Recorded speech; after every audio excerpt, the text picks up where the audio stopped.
मंगलम गौतमोगिणी मंगलम कुंद कुंदादु जैन धर्मोस्तु मंगलम सर्वमंगल मांगल्यम सर्वकल्याणकारकम प्रधानम सर्वधर्माणां जैनम जेतु शासनम जैनम जेतु शासनम।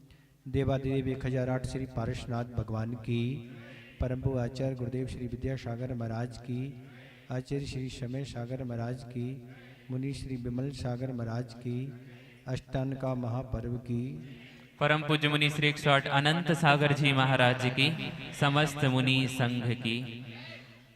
भक्ति के प्रसंग को लेकर गुरुदेव ने एक लाइन कही थी कि संसारी प्राणी का आत्मा में तो मन लगता नहीं। भक्ति ही एक ऐसा सरल उपाय है जिससे कर्मों का क्षय होता है। चूंकि आचार्य शुभचंद महाराज ने 11 में ऐसा उल्लेख किया कि गृहस्थों को आत्मा का ध्यान नहीं होता, वह तो साधुओं को होता है, पर कर्मों को क्षय करने के लिए ऐसी भक्ति का उल्लेख आचार्य ने किया है। तो इसी बात को लेकर आचार्य महाराज ने कहा था कि भक्ति एक बहुत सरल उपाय है जिससे कर्मों का क्षय हुआ करता है, और बिना कर्म क्षय के न तो किसी को मुक्ति हुई है और न कभी होने वाली है। तो ऐसी भक्ति में आप लोग लीन हैं।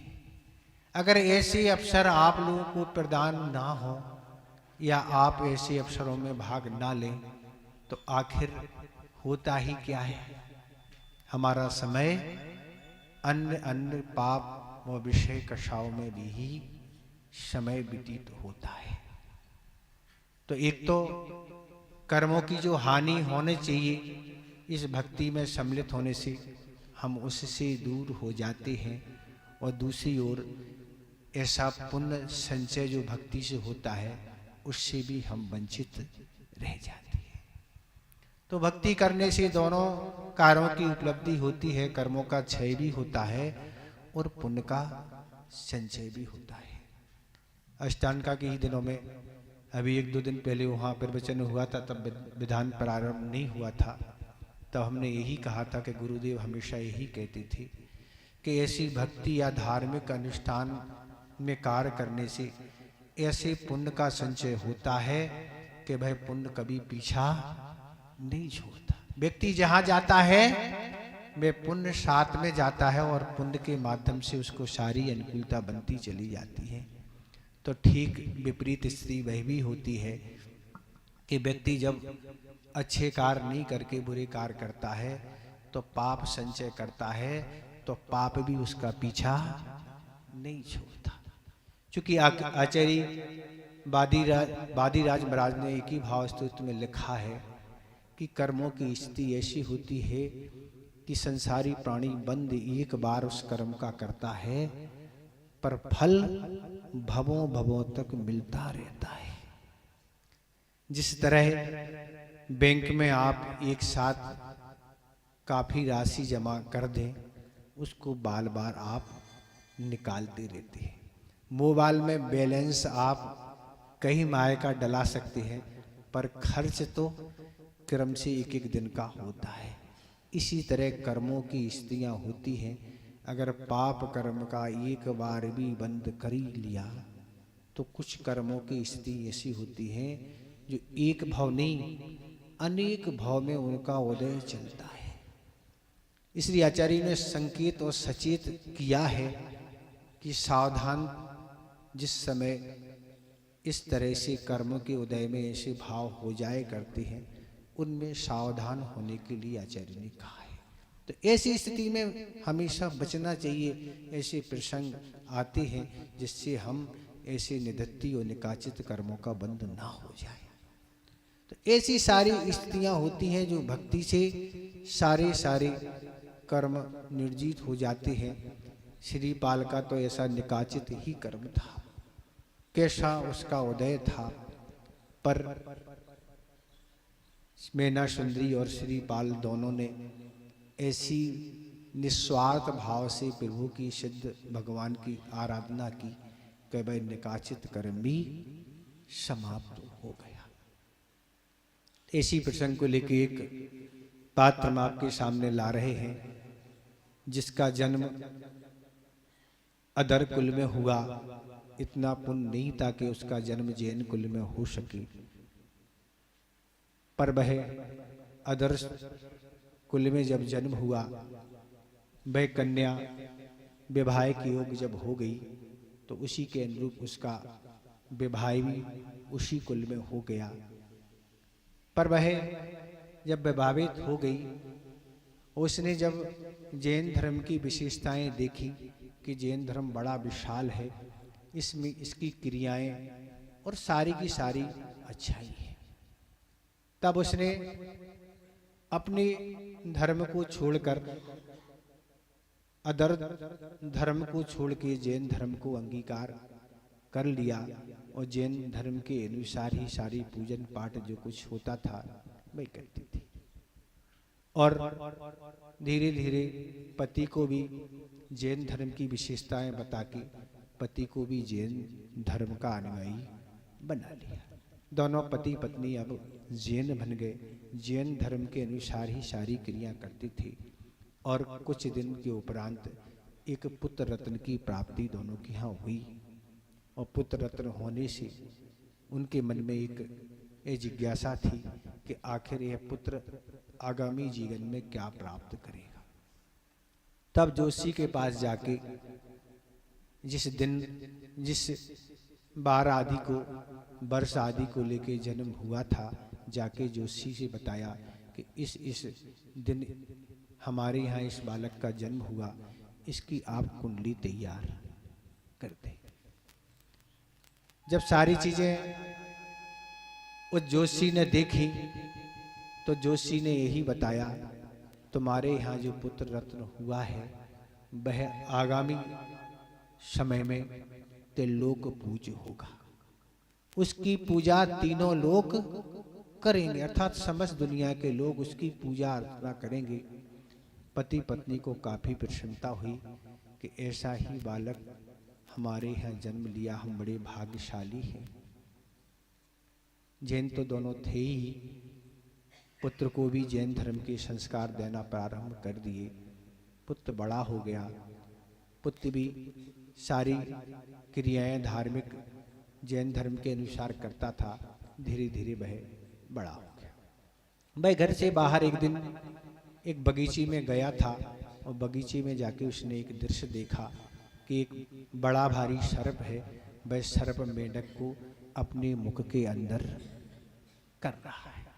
और देख के वह बहुत भयभीत हो गया और उसके अंदर एक वैराग उत्पन्न हो गया कि इस तरह से संसार में जो बलवान प्राणी होते हैं, वो जो कमजोर व्यक्ति होते हैं उनको इसी तरह समाप्त कर देते हैं। उसके अंदर वैराग उत्पन्न होने से उसने विचार बना लिया कि अब हमें संसार में नहीं रहना। पर आज के जो लोग दुनिया में मोबाइल आदि या अन्य जगह जो भी चीजें देखते हैं, वह सिर्फ इतना ही करते हैं कि एक फोटो ही उसकी खींच लेते हैं और दुनिया को डाल देते हैं। बस इतना ही उनके अंदर रहता है। संसारी प्राणी अनेक दृश्य इस दुनिया में देखता है, पर उसके वैराग के लिए कोई कारण नहीं होता है। पहले के जमाने में तो सीमित ही दृश्य थे, आज तो आपके पास इतने साधन आ गए हैं कि वहाँ से यहाँ करने में चंद मिनटों का ही काम है। बस इतनी ही एक फोटो ली और डाल दी, पर ये विचार इस संसारी प्राणी के अंदर कभी नहीं आता कि जिस तरह इसका जीवन समाप्त हो रहा है, इस तरह हमें भी कोई व्यक्ति इस तरह बलवान प्राप्त हो जाएगा तो हमारा भी जीवन इसी तरह समाप्त होगा। मनुष्य पर्याय बड़ी दुर्लभता से प्राप्त होती है। ऐसा आचार्य पूज्यपाद महाराज ने सरबार सिद्धि के 9वें अध्याय में बोधि दुर्लभ भावना के बारे में लगभग 10-12 लाइनें लिखी हैं। उनको पढ़ के आपकी आंखें खुल जाएंगी कि इस मनुष्य पर्याय को प्राप्त करना कितना कठिन है, बहुत कठिन है। पर संसारी प्राणी इन साधनों के सद्भाव में निरंतर उस पर्याय को खो रहा है। पूर्व जीवन में ऐसा पुण्य किया था, उसके फलस्वरूप यह पर्याय प्राप्त हो गई, पर आगामी जीवन के लिए अगर पुण्य नहीं किया जाएगा तो यह पर्याय प्राप्त होना बहुत दुर्लभ है। तो इस तरह वह दृश्य देख के वहां से निकल गया एक गुरु की खोज में, और उसको एक सच्चे गुरु प्राप्त हो गए। और जैसे ही उसने देखा कि इनके शरीर पर कोई वस्त्र नहीं है, कोई आभूषण नहीं है, कोई धन नहीं है, कोई वस्तु नहीं है, राग देश से रहित, हर्ष विषाद से रहित, अपने आत्मा के कल्याण में निरंतर लगे हुए हैं, और जाके नमोस्तु करके अपना जो भी कुछ दृश्य उसने बगीचे में देखा सारा का सारा प्रसंग उनको सुना दिया, और अपना निवेदन रख दिया कि हे भगवान, बस इस संसार में बहुत रह के बहुत हमने भटक दिया और कष्ट उठा लिए। अब तो हमारा एक ही निवेदन है कि आप जैसे हैं वैसे आप हमें भी बना लें। मैं गुरु महाराज समझते थे कि इसका आगामी जीवन कैसा क्या है, उनको इस प्रकार का ज्ञान था, और उन्होंने उस बालक को दैगंबरी दीक्षा प्रदान कर दी।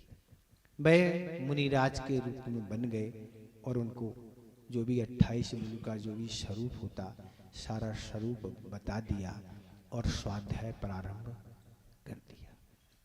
स्वाध्याय वह करने लगे गुरु महाराज के समक्ष, और स्वाध्याय करते करते वह अनेक प्रकार के तपों को तपने लगे जो भी आगम में लिखे हुए थे।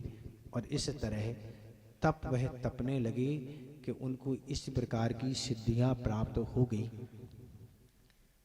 कि जिस जल से उनके चरण धुलाए जाते थे, उस जल को अगर लोहे में लगा दिया जाए तो वह लोहा स्वर्ण बन जाता था।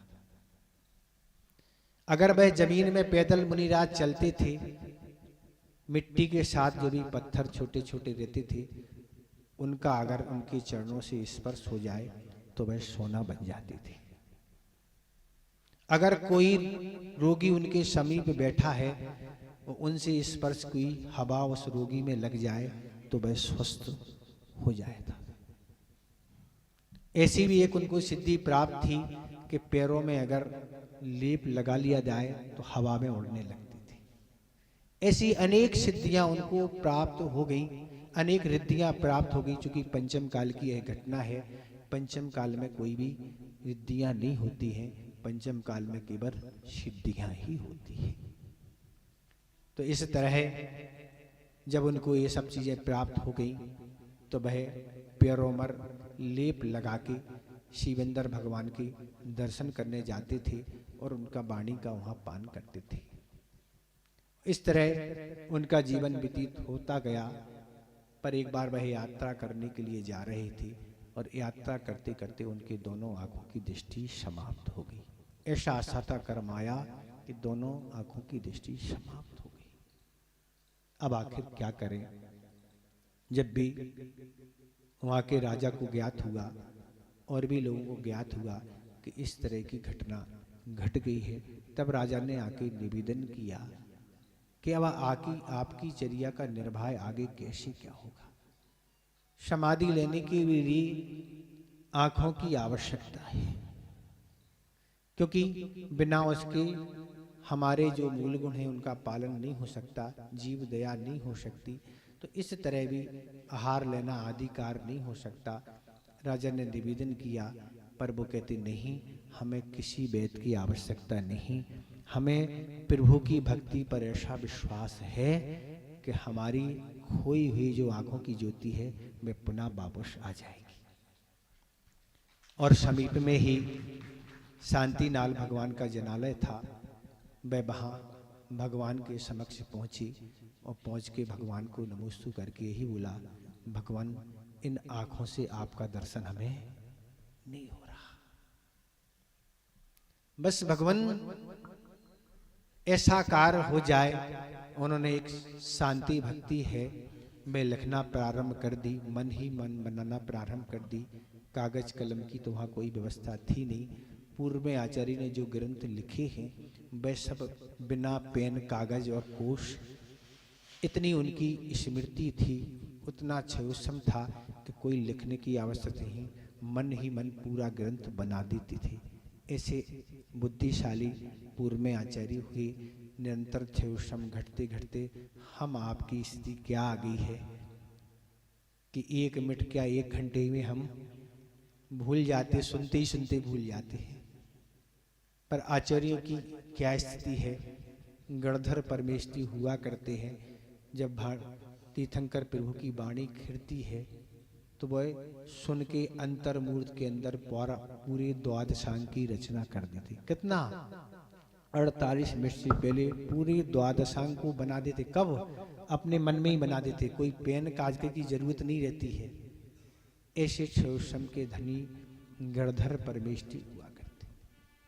और जाके उन्होंने शांति भक्ति करना प्रारंभ की और करते करते ही जब प्रसन्नाम दृष्टाम कुरु ऐसा जैसे बाक बोला भरती में दोनों आंखों की दृष्टि पुनः वापस आ गई। ऐसे थे आचार्य पूज्यपाद महाराज जिन्होंने तत्वार सूत्र की प्रथम टीका सर्वार सिद्धि लिखी और भी अनेक उनके ग्रंथ हैं। इष्टोपदेश, समाधि तंत्र, सिद्ध प्रिय स्थित, 10 भक्तियां और भी उनकी रचना है। वैदिक शास्त्र, जैनेन्द्र व्याकरण, सारी रचना उनके द्वारा ही है। व्याकरण में तो उनका कोई तोड़ नहीं। लोग बताते आचार्य ने जो भी रचना की जैनेन्द्र व्याकरण पढ़ के ही ग्रंथों की रचना की। संस्कृत का सीखने की एक विधि है, वह है जैनेन्द्र व्याकरण। उसके माध्यम से संस्कृत कैसे सीखी जाती है व्याकरण के लिए। तो ऐसे आचार्य पूज्यपाद महाराज प्रभु की भक्ति करके क्या हो गए, वह अशाता कर्म से जो उनको विपत्ति आई थी, आंखों की दृष्टि समाप्त हो गई, वह पुनः वापस आ गई। तो ये भक्ति कोई छोटा रूप नहीं है। भक्ति अगर कोई मांग नहीं की जाए और सावधानी पूर्वक मन वचन काया से की जाए तो बहुत कर्मों का क्षय करके बहुत पुण्य संचय किया जाता है। कोई छोटी चीज नहीं। बड़े बड़े आचार्यों ने भी भक्ति की है।